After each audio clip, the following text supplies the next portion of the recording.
আজকের ক্লাসে সবাইকে স্বাগত জানাচ্ছি। আজকে আমি আলোচনা করব এসি মেশিন 2 দ্বিতীয় অধ্যায়ের গাণিতিক সমস্যাবলী নিয়ে। এর আগে প্রথম অধ্যায়ের উপর গাণিতিক সমস্যাবলীর একটি ভিডিও তৈরি করা হয়েছে, যারা না দেখেছেন দেখে নিতে পারেন। এই অধ্যায়টিও আমি যেভাবে করি সেভাবে করার চেষ্টা করব।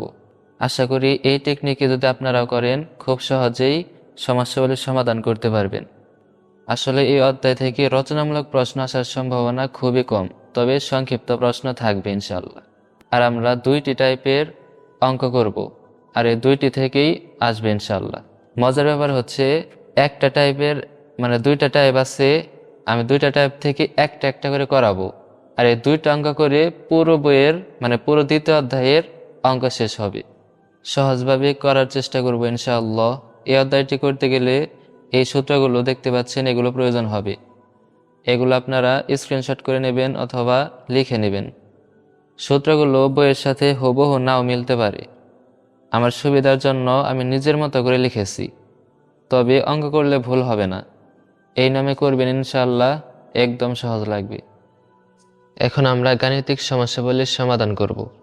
এই অধ্যায়ের দুইটা টাইপের মধ্যে একটি হচ্ছে ডিস্ট্রিবিউশন ফ্যাক্টর বের করতে বলবে, আরেকটা টাইপ হচ্ছে পিচ ফ্যাক্টর বের করতে বলবে। এখন যে টাইপের ম্যাথ করব এটা দেখতে পাচ্ছেন, এখানে ডিস্ট্রিবিউশন ফ্যাক্টর বের করতে বলেছে। আমরা যে সূত্রগুলো আপনাদের দেখালাম এগুলো আমি এখন বোঝাইতেছি না, তবে অঙ্ক করব তখন বুঝিয়ে দেবো ইনশাআল্লাহ। এই গাণিতিক সমস্যাবলী একটু পড়ি, দেখি কি দেওয়া আছে। একটি 3 ফেজ 2 পোল বিশিষ্ট 36টি খাঁজ বা স্লট আছে। ওয়াইন্ডিং এর, এটা হচ্ছে ওয়াইন্ডিং এর ডিস্ট্রিবিউশন ফ্যাক্টর কত? তাহলে এখানে বের করতে বলেছে ডিস্ট্রিবিউশন ফ্যাক্টর, কিন্তু কি কি দেওয়া আছে সেটা আমরা আগে লিখে নেব। তাহলে লিখে নেই, আমি এই সাইডে নোট করব আর এই সাইডে অঙ্ক করব। দেওয়া আছে এখানে ফেজ দেওয়া আছে, ফেজ 3, এরপর পোল দেওয়া আছে 2, পোল 2, এখানে খাঁজ দেওয়া আছে 36, খাঁজ 36, এগুলো আমাদের প্রশ্নের মধ্যে দেওয়া আছে। এখন বের করতে বলেছে কি ডিস্ট্রিবিউশন ফ্যাক্টর। এখন যদি সূত্রের দিকে তাকান তাহলে এখানে ডিস্ট্রিবিউশন ফ্যাক্টর সূত্র দেখতে পাচ্ছেন। ডিস্ট্রিবিউশন ফ্যাক্টর কেডি সমান সাইন এন বিটা ভাগ 2 ভাই সাইন এন সাইন বিটা ভাগ 2। তাহলে আমাদের প্রথম কাজ হচ্ছে যা বের করতে বলবে সেই সূত্রটা সাইডে নোট করা অথবা অন্য একটা পেজে নোট করা। আমি এখানে নোট করতেছি ডিস্ট্রিবিউশন ফ্যাক্টর কেডি সমান সাইন এন বিটা ভাগ 2 ভাগ এন সাইন বিটা ভাগ 2। এটা হচ্ছে ডিস্ট্রিবিউশন ফ্যাক্টরের সূত্র। এখন একটু খেয়াল করেন, এই সূত্র দিয়ে যদি আমরা মান বের করতে চাই তাহলে কি কি মান লাগে আমাদের? এন এর মান লাগে, বিটার মান লাগে। এখন এন এর মান যদি আমরা বের করতে চাই, এন মানে কি? এন হচ্ছে পোল পিচ। এখানে যদি প্রথম সূত্রটি দেখেন, পোল পিচের দুইটি সূত্র দেওয়া আছে, একটা স্বাভাবিক সূত্র, আরেকটা হচ্ছে যদি ফেজ দেয়া থাকে। আমাদের প্রশ্নে কি ছিল? একটি 3 ফেজ, তার মানে ফেজ দেয়া আছে। তাহলে যদি পোল পিচ বের করতে চাই তাহলে আমাদের এই সূত্রটা নিতে হবে। এখানে পোল পিচের সূত্রটা আমি লিখে নিই, এন সমান খাঁজ সংখ্যা ভাগ পোল সংখ্যা গুণ ফেজ সংখ্যা। এটা হচ্ছে আমাদের এন বের করার সূত্র। এখন এন বের করতে হলে আমাদের খাঁজ লাগে, পোল লাগে, ফেজ লাগে। দেখার বিষয় হচ্ছে এগুলো আমাদের প্রশ্নে দেয়া আছে কিনা। একটু এখানে খেয়াল করেন, ফেজ কিন্তু দেয়া আছে, এরপর পোল দেয়া আছে, এরপর খাঁজ দেয়া আছে, তার মানে 3টাই দেয়া আছে। তাহলে এন এর মান কিন্তু আমরা পেয়ে যাইতেছি। লিখি তাহলে, আমরা জানি পুল পিচ এন সমান খাজ দেওয়া ছিল 36, এরপর পুল 2, ফেজ সংখ্যা 3। এটা এখন আমরা ক্যালকুলেশন করব। দিলাম ভগ্নাংশ, উপরে 36 আর নিচে 2 গুণ 3 সমান, পেলাম আমরা 6। আমাদের টার্গেট ছিল দুইটি বের করা, এন এবং বিটার মান। আমরা কিন্তু অলরেডি এন এর মান পেয়ে গেলাম। এখন কাজ হচ্ছে বিটার মান বের করা। আবার একটু সূত্রের দিকে তাকান। বিটা যদি বের করতে চাই আমাদের সূত্র কি, এখানে একটু লিখে নেই। 180 ডিগ্রি ভাগ খাজ সংখ্যা ভাগ পুল সংখ্যা। এখানে আমাদের লাগতেছে কি এই সূত্রে লাগতেছে কি, খাজ লাগতেছে, পুল লাগতেছে। এখন দেখবো এগুলা দেয়া আছে কিনা, অথবা কোনোভাবে আমরা বের করতে পেরেছি কিনা। খাজ সংখ্যা দেয়া আছে না, এরপর পুল সংখ্যা কিন্তু দেয়া আছে। তার মানে সরাসরি আমরা সূত্র প্রয়োগ করলেই বিটার মান পাওয়া যায়। তাহলে লিখি, এবং বিটা সমান 180 ভাগ খাজ ভাগ পুল। খাজ হচ্ছে 36, পুল হচ্ছে 2। এখন এটা যদি ক্যালকুলেশন করি, দিলাম ভগ্নাংশ, উপরে 180, নিচে আর একটা ভগ্নাংশ, এবং উপরে 36, নিচে 2, যদি সমান দেই আমরা কত পেলাম? 10। দুঃখিত, কিসের জন্য যেন ভিডিও অফ হয়ে গিয়েছিল, পুনরায় ভিডিও করতে হচ্ছে। কিন্তু আমরা পুরো অঙ্কটি একবার বুঝিয়েছিলাম। আমরা এ পর্যন্ত ছিলাম, বিটার মান পেয়েছিলাম 10 ডিগ্রি, কিন্তু আমাদের টার্গেট ছিল এন এবং বিটার মান বের করা। এন এর মানও পেয়েছি, বিটার মানও এখানে 10 পেলাম। তার মানে কি, এই দুইটা মান যদি বসিয়ে দেই এই সূত্রে, তাহলে কিন্তু আমরা কেডি অর্থাৎ ডিস্ট্রিবিউশন ফ্যাক্টর পেয়ে যাচ্ছি। এখানে দেখেন, আমরা যেহেতু মান সবগুলো পেয়ে গেছি, সেজন্য লিখতে পারি ডিস্ট্রিবিউশন ফ্যাক্টর কেডি সমান সাইন এন বিটা ভাগ 2 ভাগ এন সাইন বিটা ভাগ 2। এখন শুধু আমরা কি করেছি, এন এর মান বসিয়ে দিয়েছি 6, বিটার মান বসিয়ে দিলাম 10। এখানে কিন্তু আমরা পেয়েছিলাম।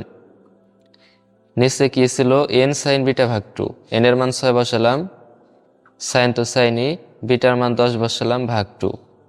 এটা এখন যদি আমরা ক্যালকুলেটরের মাধ্যমে করি, প্রথমে ভগ্নাংশ দেব, এরপর উপরে সাইন, আবার ভগ্নাংশ 6 গুণ 10, নিচে 2, ব্র্যাকেট ক্লোজ, এরপর নিচে চলে গেলাম, নিচে 6 সাইন, এরপর ভগ্নাংশ, উপরে আসছে 10 এবং নিচে 2, এরপর ব্র্যাকেট ক্লোজ, সমান কত পেয়েছি? 0.956। এটাই হচ্ছে আমাদের অ্যান্সার। আশা করি অনেক সহজভাবে আপনাদেরকে বোঝাতে পেরেছি। দ্বিতীয় গাণিতিক সমস্যাগুলো ইনশাআল্লাহ সহজে বোঝাতে পারবো। চলেন তাহলে দেখি ইনশাআল্লাহ। এখন আমরা টাইপ 2 থেকে আরও একটি অঙ্ক করব, আর এটা করলে আমাদের এ অধ্যায় শেষ হবে ইনশাআল্লাহ। এই অঙ্কটিতে কি বলা হয়েছে, পিচ ফ্যাক্টর কত হবে। তার মানে আমাদের প্রথম টাইপ ছিল ডিস্ট্রিবিউশন ফ্যাক্টর কি হবে, আর এটা হচ্ছে পিচ ফ্যাক্টর কি হবে। আর এই দুই ধরনের অঙ্কই এই অধ্যায়ে রয়েছে। দেখেন কি বলা হয়েছে, একটি 4 পোলের আর্মেচারে 36টি খাঁজ আছে। যদি কয়েলের এক দিক 1 নং খাঁজে এবং অন্য দিক 8 নং খাঁজে বসানো হয়, তবে পিচ ফ্যাক্টর কত হবে। আপনাদের কিন্তু আগেই বলেছি, যা বের করতে বলবে সেটা সূত্র আগে লিখে নিতে হবে। এখানে দেখেন, পিচ ফ্যাক্টর কেপি সমান কস আলফা ভাগ 2। যেহেতু আমাদের পিচ ফ্যাক্টর বের করতে বলেছে, সেজন্য এই সূত্রটা সাইডে নোট করে নিলাম। কেপি সমান কস আলফা ভাগ 2। এখন একটু খেয়াল করেন, যদি কেপি বের করতে চাই মানে পিচ ফ্যাক্টর, তাহলে আমাদের মান কি লাগে, আলফার মানটা কিন্তু লাগে, আর সব কিন্তু দেয়া আছে। আলফাটা যদি বের করতে চাই তাইলে আলফার সূত্র কি সেটা আগে জানতে হবে। এখানে দেখেন, আলফা সমান পুল পিচ মাইনাস কয়েল স্প্যান ভাগ পুল পিচ গুণ 180 ডিগ্রি। সূত্রটা একটু এখানে লিখে নিই। পুল পিচ মাইনাস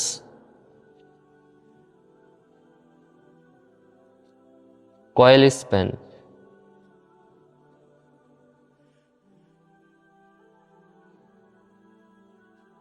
ভাগ হচ্ছে পুল পিচ, এখানে গুণ হচ্ছে 180 ডিগ্রি। আমরা যদি আলফা বের করতে চাই পুল পিচ লাগে আর কয়েল স্প্যান লাগে। এখন পুল পিচ বের করার সূত্র কি?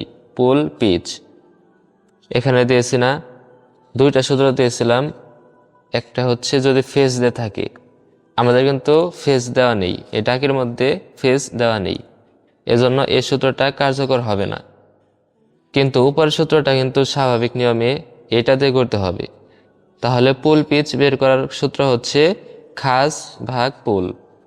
এখন আমাদের একটা কথা বলে গেছি, প্রথমে কি কি দেওয়া আছে সেটা লিখে নেব, এটা আমি ভুলে গিয়েছিলাম, লিখে নিই। দেওয়া আছে পুল 4, খাস 36। দেখেন আর কিন্তু দেওয়া নেই। এখন পুল পিচ বের করার সূত্র কি দেখলাম আমরা?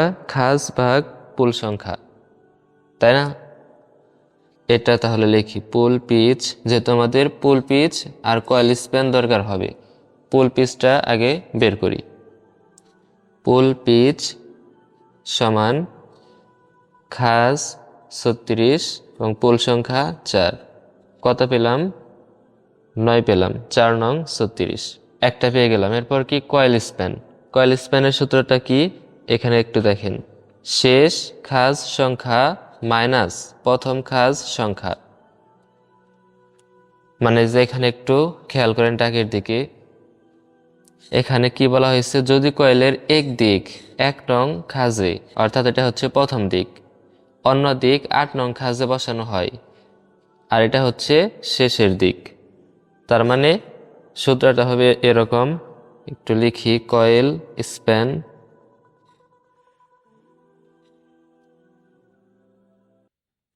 কি ছিল? শেষ খাস সংখ্যা, আমরা কি পেয়েছি? 8 পেয়েছি, নিলাম। এরপর কি? মাইনাস, সূত্রের মাইনাস প্রথম খাস সংখ্যা। প্রথম খাস কোনটি? এই যে 1 নাম্বার, এটা দিলাম 1। তাহলে কত পেলাম? 8 থেকে 1 বাদ গেলে 7 পাওয়া যায়। কয়েল স্প্যানও পেয়ে গেলাম, তার মানে কি আর কিন্তু কিছু লাগতেছে না আমাদের।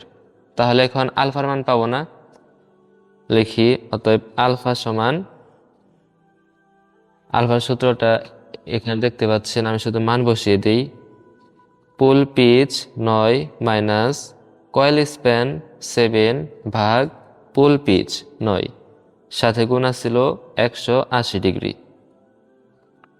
এখন যদি ক্যালকুলেশন করি একটু দেখেন, ভগ্নাংশ দিলাম 9 মাইনাস 7 ভাগ 9 ইন্টু 180, কত পেয়েছি? 40 পেলাম। আলফা যেহেতু কোণের মান, সেজন্য এখানে ডিগ্রি দিতে হবে। এখন দেখেন তো, আলফায় তো শুধু বের করা লাগছিল, আলফা বের হয়েছে না, তার মানে কি সরাসরি সূত্র প্রয়োগ করলেই আমরা কেপি অর্থাৎ পিচ ফ্যাক্টরের মান পেয়ে যাই। তাহলে এখানে লিখব পিচ ফ্যাক্টর কেপি সমান কস আলফা ভাগ 2। এখন শুধু মানটা বসিয়ে দেব, আলফার মান 40 পেয়েছিলাম, ভাগ 2। ক্যালকুলেশন যদি করি, কস দিলাম ভগ্নাংশ 40 ভাগ 2, ব্র্যাকেট ক্লোজ সমান, দেখেন কি পেয়েছি। যে এই অঙ্কটার ক্ষেত্রেও একই অবস্থা। কিসের জন্য যেন ভিডিও অফ হয়ে গিয়েছিল, পুনরায় আবার চালু করতে হলো। দেখেন আমরা কোন পর্যন্ত ছিলাম? এই পর্যন্ত ছিলাম 0.939। এখন আমরা যদি 2 গড় রাখি তাহলে কি পেতাম? 94। এটা তো ভিডিও শেষ হয়েছিল, আর বোঝানোর কিছু নেই। এই ছিল আজকের ভিডিও। এই দুইটি অঙ্ক এটার মতো এবং আগেরটার মতো, এই দুইটা টাইপের মধ্যেই সীমাবদ্ধ এই অধ্যায়ের গাণিতিক সমস্যাগুলি। যেগুলো করানো হয়নি আপনারা নিজেরা করে নেবেন। আর যদি ভিডিওটি ভালো লাগে, যদি আপনারা কিছু শিখতে পেরেছেন এরকম মনে হয়, তাহলে অবশ্যই আমার জন্য দোয়া চাই। আর আপনাদের বন্ধুদের মাঝে ভিডিওটি শেয়ার করে দেবেন যাতে তারাও উপকৃত হতে পারে। তবে আপনারা চ্যানেল সাবস্ক্রাইব করবেন না, কারণ এই চ্যানেল শুধুমাত্র প্রথম থেকে চতুর্থ সেমিস্টারের শিক্ষার্থীদের জন্য। তাহলে আজকে এখানে শেষ করছি। আসসালামু আলাইকুম।